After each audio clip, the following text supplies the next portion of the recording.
അഴിമതിയും സ്വജനപക്ഷപാതവും മുഖമുദ്രയാക്കിയ UDF സർക്കാരിന്റെ പുതിയൊരു കടുംവെട്ട് കൂടി പുറത്തായിരിക്കുകയാണ്.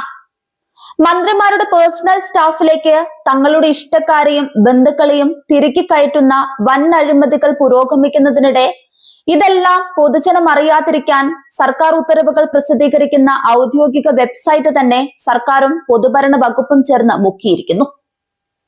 വൈദ്യുതി മന്ത്രി സണ്ണി ജോസഫിന്റെ സ്വന്തം സഹോദരി ഭർത്താവിനെ ചട്ടങ്ങളെല്ലാം കാറ്റിൽ പറത്തി മന്ത്രിയുടെ സ്റ്റാഫിൽ നിയമിച്ച നാണം കെട്ട സംഭവം കഴിഞ്ഞ ദിവസങ്ങളിൽ വലിയ രാഷ്ട്രീയ കൊടുങ്കാറ്റാണ് ഉയർത്തിയത്.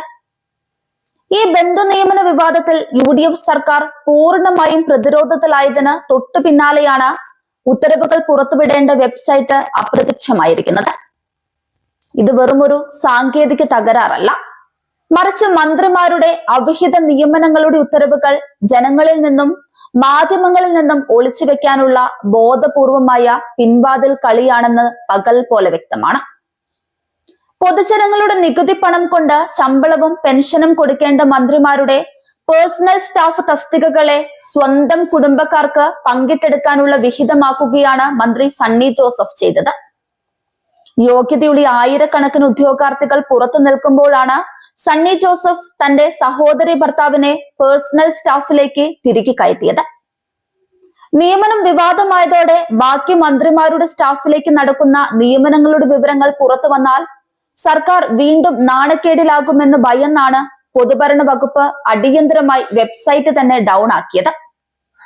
സർക്കാർ ഉത്തരവുകൾ കൃത്യമായി വെബ്സൈറ്റിലൂടെ പൊതുജനങ്ങൾക്ക് ലഭ്യമാക്കേണ്ടത് ജനാധിപത്യപരമായ ബാധ്യതയാണ്. അതിനെയാണ് സണ്ണി ജോസഫിന്റെ ബന്ധു നിയമനം മറച്ചുവെക്കാൻ വേണ്ടി UDF സർക്കാർ അട്ടിമറിച്ചിരിക്കുന്നത്.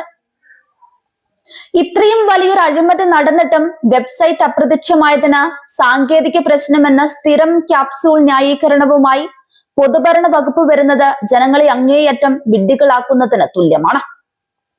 പണ്ടൊരിക്കൽ മോദിക്ക് മേൽ റഷ്യൻ ബന്ധത്തിന്റെ പേരിൽ അമേരിക്ക സമ്മർദ്ദം ചെലുത്തിയപ്പോൾ അതൊന്നും ഇവിടെ വിലപ്പോകില്ലെന്ന് പുടിൻ പറഞ്ഞതുപോലെ എത്രയൊക്കെ വെബ്സൈറ്റുകൾ മുക്കിയാലും ഈ അഴിമതി സർക്കാരിന്റെ ബന്ധു നിയമന കള്ളത്തരങ്ങൾ ജനങ്ങൾക്ക് മുൻപിൽ തുറന്നു കാട്ടുക തന്നെ ചെയ്യപ്പെടും. UDF സർക്കാരിന്റെ ഈ ജനവിരുദ്ധ ഒളിച്ചുകളിക്ക് അധികനാൾ ആയുസില്ലെന്ന് ഓർക്കുന്നത് നല്ലതായിരിക്കും.